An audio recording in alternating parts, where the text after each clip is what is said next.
शब्दकोश के दो शब्द बहुत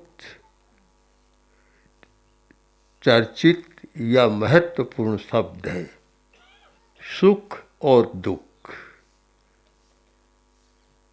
एक शब्द अच्छा लगता है, सुख अच्छा लगता है, और दुख अच्छा नहीं लगता। किंतु कोई भी व्यक्ति दुनिया में ऐसा नहीं जो जन्म से मृत्यु पर्यंत एक का अनुभव करे। कभी सुख का अनुभव करता है, कभी दुख का अनुभव करता है, कभी दिन होता है, कभी रात होती है।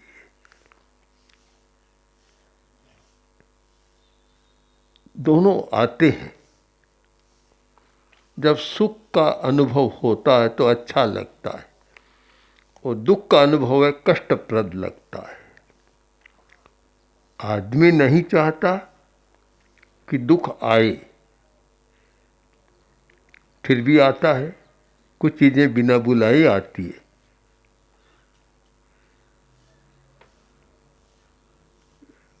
भिखारी बिना बुलाए आते हैं तो संस्कृत में एक सूक्त बन गया कि मक्षिका इव भिक्षुका।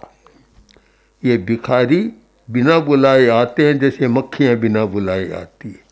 जहाँ भी भोजन होता है मक्खियाँ आ जाती है, कोई बुलाता नहीं, निमंत्रण नहीं देता, फिर भी आ जाती है। तो बिना बुलाए आते हैं। दुख को कोई बुलाता नहीं, बिना बुलाए आता है। पर इसमें भी विमर्श करना जरूरी है कि आदमी दुख को बुलाता है। बुलाता है, बिना बुलाए शायद नहीं आता। बुलाता है, पता नहीं कि मैं बुला रहा, फिर बुलाता है। दो व्यक्ति हैं, दोनों मित्र हैं, बात कर रहे हैं। बातचीत करते करते कोई ऐसा प्रसंग आया कि कटुता पैदा हो गई। कटुता हुई तो अप्रिय शब्दों का प्रयोग होने लगा, तो दुख आ गया। कटु शब्द कानों में पड़ा, दुख आ गया, और अच्छा शब्द कानों में पड़ा तो सुख आ गया। आखिर कहाँ से आ रहा है? सुख दुख मनुष्य की संवेदना है। मनुष्य संवेदनाशील प्राणी है, और वह संवेदन करता है, आता है। एक बार भगवान महावीर ने अपने शिष्यों को बुलाया। बुलाकर कहा, बैठो, एक बात करना चाहता हूँ। ये होता है कि जो गुरु है, बड़े हैं, वे बुलाते हैं, कुछ बातें करते हैं। हम भी अनेक बार गोष्ठियाँ करते। तो एक गोष्ठी थी, सब बैठ गए। तो भगवान महावीर ने कहा, किम भया पाणा। आगम का एक बहुत सुंदर प्रसंग है स्थानांक सूत्र का। भगवान ने पूछा, किम भया पाणा, ये जीव डरता किससे है? क्यों डरता है? किससे डरता है?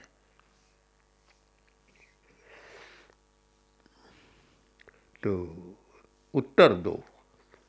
अब सब शिष्य उलझ गए। कोई बात ज़्यादा कठिन नहीं थी, उत्तर दे सकते थे, ज्ञानी साधु भी थे। पर जब कोई बड़े पूछते हैं तो एक उलझन के क्यों पूछ रहा है, कोई बहुत रहस्य की बात होगी, उलझ जाते।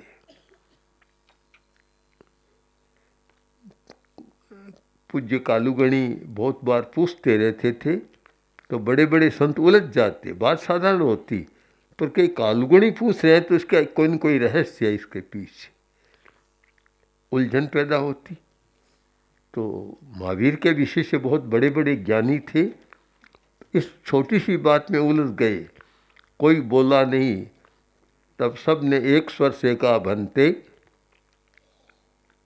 इसका आप भी समाधान करें कि प्राणी क्यों डरता, किससे डरता है, क्यों डरता है। तब महावीर ने कहा, दुख भया पाणव, प्राणी दुख से डरता है, दुख के नाम से ही डरता है कि दुख आ न जाए। भय बना रहता है, भय बना रहता है कि दुख आ न जाए। दुख भय से भय होता है और भय से दुख, डर बना रहता है। और ऐसे हम बहुत सूक्ष्मता में जाकर विचार करें, गहरे में जाकर, तो सबका मूल कारण एक डर बनता है। डर, दुख इतना नहीं होता, डर ज्यादा काम देता है। एक आदमी बहुत डरता था, किसी वैद्य और डॉक्टर के पास कोई दवा नहीं मिली कि जिससे डर मिट सके, तो किसी रहस्यवेत्ता के पास गया, जो मंत्र तंत्र को जानने वाला रहस्यविद था, उसके पास गया और बोला, मुझे डर बहुत लगता है। तो उसने कहा, ठीक है, मैं समाधान कर देता हूँ। उसने एक ताबीज बना दिया और कि ये बांध लो, डर मिट जाएगा। ताबीज बांध लिया। 1 महीने के बाद फिर आया तो उसने पूछा, बोलो क्या स्थिति है, डर मिट गया? कहाँ, डर तो मिट गया पर एक डर और हो गया नया। वह डर तो नहीं लगता जो घर में पहले लगता था, पर एक डर और है। क्या? कि 24 घंटा यही ध्यान रहता है कि ताबीज कहीं खो न जाए। ये नया डर पैदा हो गया। समस्या में से समस्या पैदा होती है, समाधान वह होता है जो जिससे कोई समस्या पैदा न हो। तो भय बहुत बड़ा कारण है और यह डर रहता है कि दुख हो न जाए, इस कारण आदमी डरता है। तब महावीर ने फिर पूछा, आगे बोलो, दुखे केन कड़े, दुख कौन करता है, किसके द्वारा कृत है दुख? फिर वही शिष्यों ने कहा, इसका उत्तर भी आप दें, समाधान दें हमारा। तब महावीर ने कहा, अत्त कड़े दुखे, दुख कोई दूसरा नहीं करता, कोई दुख करने वाला नहीं है। एक संस्कृत श्लोक में बहुत सुंदर कहा कि सुखस्य दुखस्य न कोपि दाता, परो ददातीति कुबुद्धिरेसा। सुख और दुख को देने वाला दुनिया में कोई नहीं है कि दूसरा मुझे सुख दे रहा है या दूसरा मुझे दुख दे रहा है। यह अच्छी बुद्धि नहीं है। कोई सुख नहीं दे सकता और कोई दुख नहीं दे सकता। ये तुम्हारा संवेदन है, तुम सुख का संवेदन करते हो जिस वस्तु से तो सुख हो जाता है, दुख का संवेदन करते हो तो दुख हो जाता है। कोई देता नहीं है। पडियारा तो छोटा गांव है, हमने कलकत्ता भी देखा, दिल्ली भी देखी, मुंबई भी देखी और वहाँ मैंने चर्चा भी की, लोगों से पूछा कि और सब तो देखने, हम तो कोई शहर को नहीं देखना है और कोई अजीब वस्तु भी हमें देखने कोई उत्कंठा नहीं है, किसी को देखें, ये लालसाई समाप्त है, किसी को देखना है। एक बात जरूर देखना चाहते हैं, अगर हो तो बताओ। उन्होंने कहा, क्या? कि कहीं सुख बिकता हो वह दुकान, और कहीं दुख बिकता हो वह दुकान। अगर यह हो तो हम देखना चाहते हैं, और कुछ नहीं देखना। सबका उत्तर नकार में मिला कि कोई दुकान है ही नहीं का जहाँ सुख मिले, सुख बिके। ऐसी दुकान भी नहीं है जहाँ दुख बिके, कोई है ही नहीं। तो ये समझने में बहुत सुविधा होती है कि सुख और दुख बाहर से नहीं आता, दूसरा नहीं देता। तो महावीर ने उत्तर दिया, अत्त कड़े दुखे, दुख अपनी आत्मा के द्वारा कृत है, दूसरे के द्वारा कृत नहीं है। आत्मा ही करती है, दूसरा कोई नहीं करता। अप्पा कत्ता विकत्ता ये दुहाणे सुहाणे, आत्मा ही सुख दुख की करता है, दूसरा कोई नहीं है। तो फिर शिष्यों का एक प्रश्न रहा कि बनते, अगर सुख स्वयं व्यक्ति करता है, आत्मा करती है, तो वह दुख क्यों करेगा? सुख ही सुख करेगा, फिर वह दुख क्यों करेगा? हर आदमी सुख चाहता है, सुख करेगा।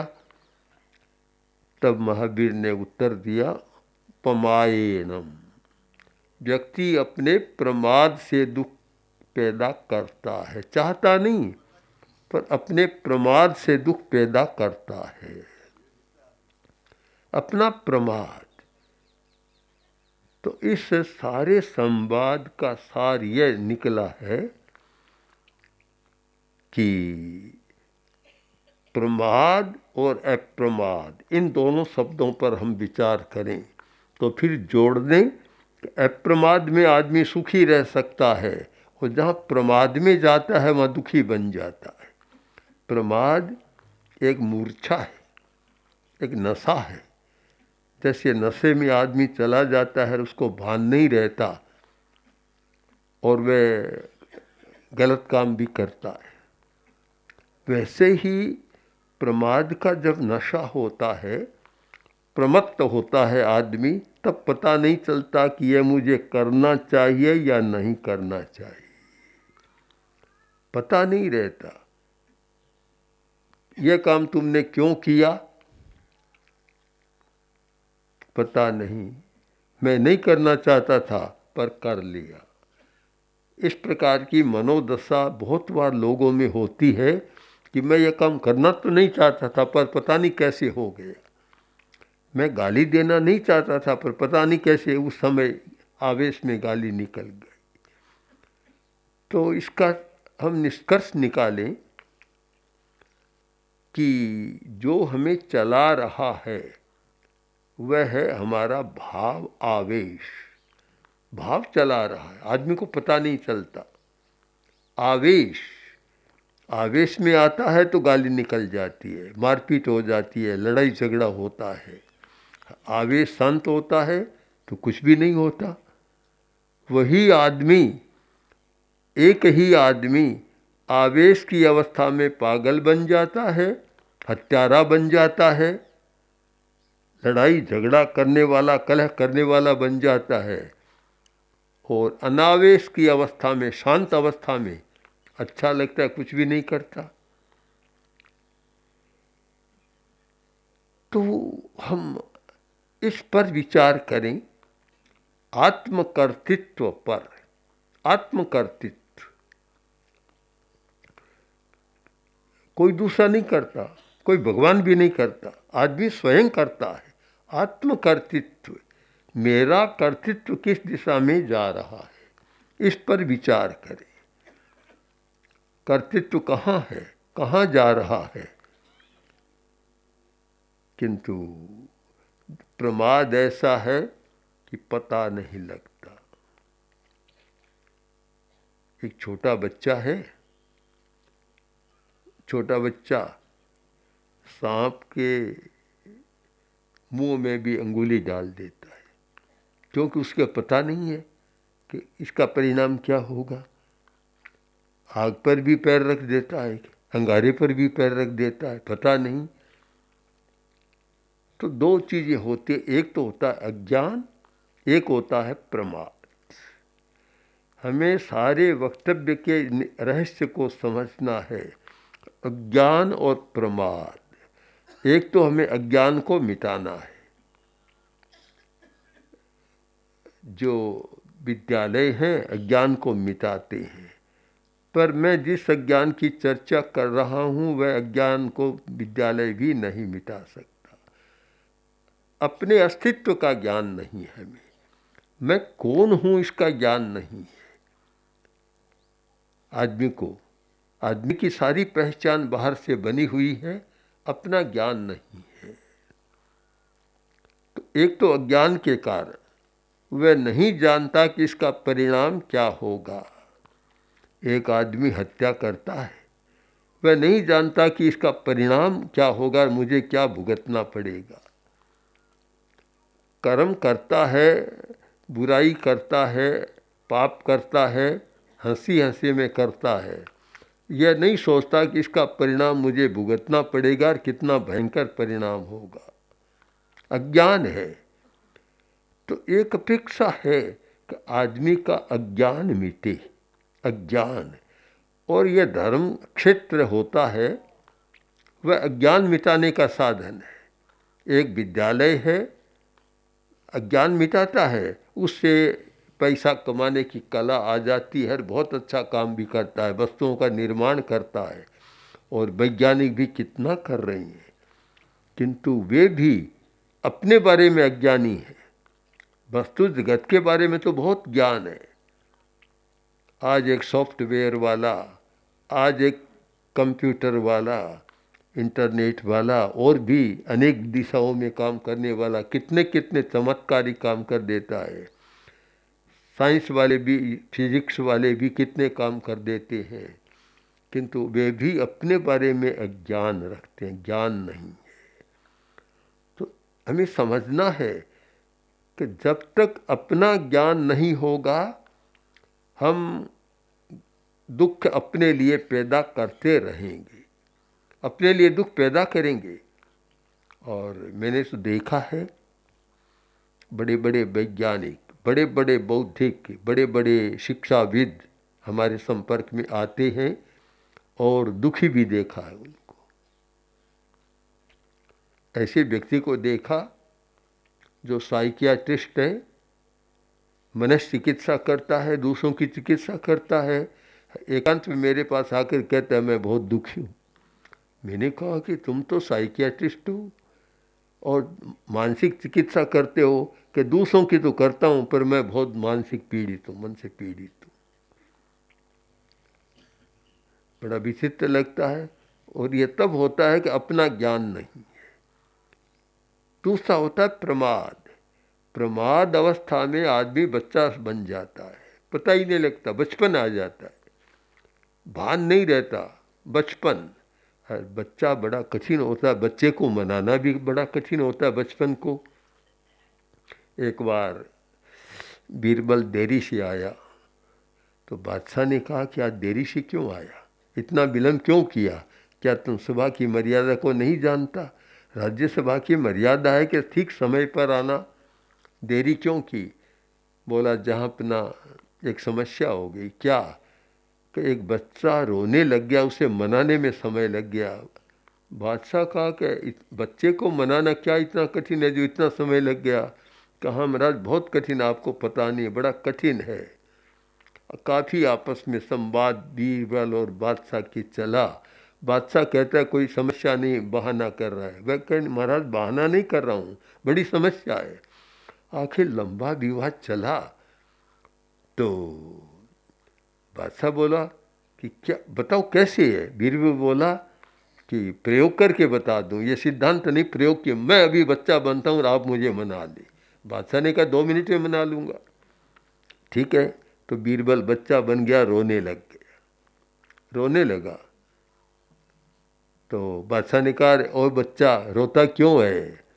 कि मुझे दूध चाहिए, दूध की गिलास मंगाओ। बादशाह ने दूध मंगा दिया, गिलास आ गई, तो भी रोता है। कि रोता क्यों है? कि फीका है, चीनी डालो। तो चीनी डाल दी, फिर भी रोता है। अब क्यों रोता है? कि चीनी निकाल दो वापस, दूध फीका ही पीऊंगा। चीनी निकाल दो। बादशाह ने कहा चीनी डाल तो सकता हूँ, पर निकालूं कैसे? आज के कोई वैज्ञानिक विश्लेषण होता तो पृथक ही कर देते, अलग कर देते, पर बादशाह तो कुछ नहीं जानता था इस विषय में कि निकाल नहीं सकता, तो मैं रोना भी बंद नहीं कर सकता। देर तक चला नाटक। आखिर बीरबल ने कहा महाराज देख लिया आपने, बच्चे को मनाना सरल काम है क्या, कितना जटिल काम है। प्रमाद में आदमी में भी बचपन आ जाता है, बच्चा बन जाता है, और उसका बचपन बड़ा जटिल बनता है प्रमाद की अवस्था में। तो महावीर ने जो उत्तर दिया बिल्कुल ठीक था। कभी दुख कोई करना तो नहीं चाहता, पर बचपन में उसे पता नहीं, भान नहीं, बचपन में ज्ञान भी नहीं होता, और प्रमाद में बच्चा जो कुछ भी करता है पता नहीं चलता, तो प्रमाद के कारण दुख पैदा करता है। तो हमें इसका उत्तर मिल गया कि दुख कहीं बिकता नहीं है, दुख की कोई दुकान नहीं है, दुख को कोई बेचने वाला नहीं है, दुख को पैदा करने वाला कोई कारखाना नहीं है, और दुख को चाहने वाला खरीदने वाला भी कोई नहीं है। कोई दुख की दुकान खोल दे तो एक भी खरीदार नहीं आएगा, दिन भर खाली बैठा रहेगा, कोई नहीं चाहता। फिर भी दुख होता है, इसका कारण आत्मकर्तृत्व है। दुख व्यक्ति स्वयं पैदा करता है, पैदा करता है।